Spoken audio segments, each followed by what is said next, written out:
Ladies and gentlemen, it is my pleasure to review the most anticipated summer blockbuster of the year, Grown Ups 2.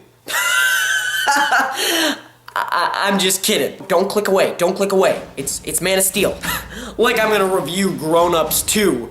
Well, I have to eventually. Buckle up for that movie, guys.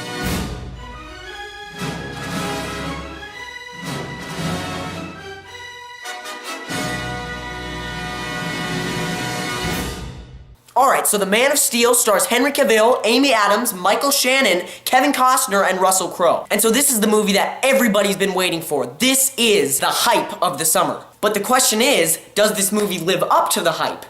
And I'll just say this. As a fun, action-packed blockbuster, this movie does a really good job. But don't go to this movie expecting The Dark Knight. In the beginning, when Superman is born and Krypton is destroyed, it then shows Clark Kent's childhood as he grows up on Earth. The movie shows how Clark struggles to function and interact in the midst of humans. And the movie tried so hard to put such a deep, raw, and real tone to that part. And honestly, it came off a little weak and somewhat forced.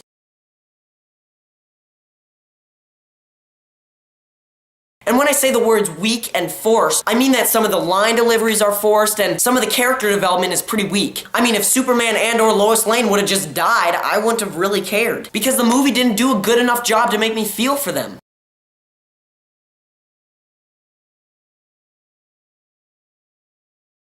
For example, I noticed a couple things that Kevin Costner's character had to say to young Clark Kent, and it all just seemed so cheesy. But it wasn't Kevin Costner's fault because he just said what was in the script.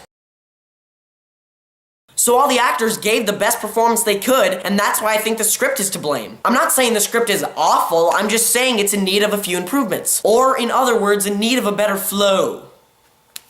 Anyways, after the movie, once I got out of the theater, I was continuously reflecting on scenarios and conflicts from the film that just didn't add up. For example, there are numerous times that Clark Kent does something that could easily reveal himself as Superman. I mean, when you see somebody stop a 2-ton wall, them hitting the ground, then you're gonna get a little suspicious. Now let's talk about the plot. Other than the fact that it's mostly based off its original source material, it was pretty cliche. I mean, you've seen it a million times before. Well, the conflict of the movie, that is. So it's unfortunate that the movie didn't take a little extra time to create some more originality. Like I said before, there's some pretty cheesy, cliche moments as well, along with some cheap humor. I mean, it's not as low as Michael Bay humor, but it was just a little unnecessary. It didn't really have a purpose in the movie, it didn't affect the plot at all, so I think that they could have left that little humor out. Or they could have made the humor actually funny. I guess I could say at some points I didn't know what was gonna happen next. May I just add that Henry Cavill screams a lot in this movie?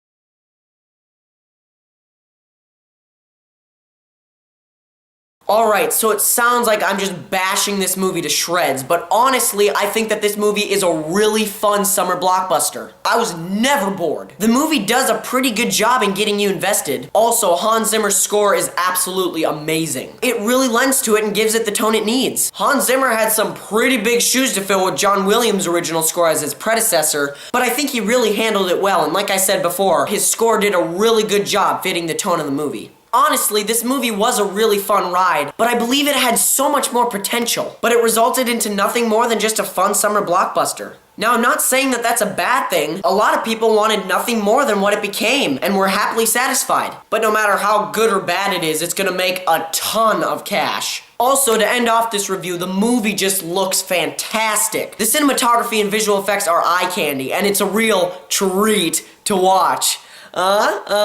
Treat? Eye candy? Oh, come on, that was clever. In the end, I'm going to give The Man of Steel an 8.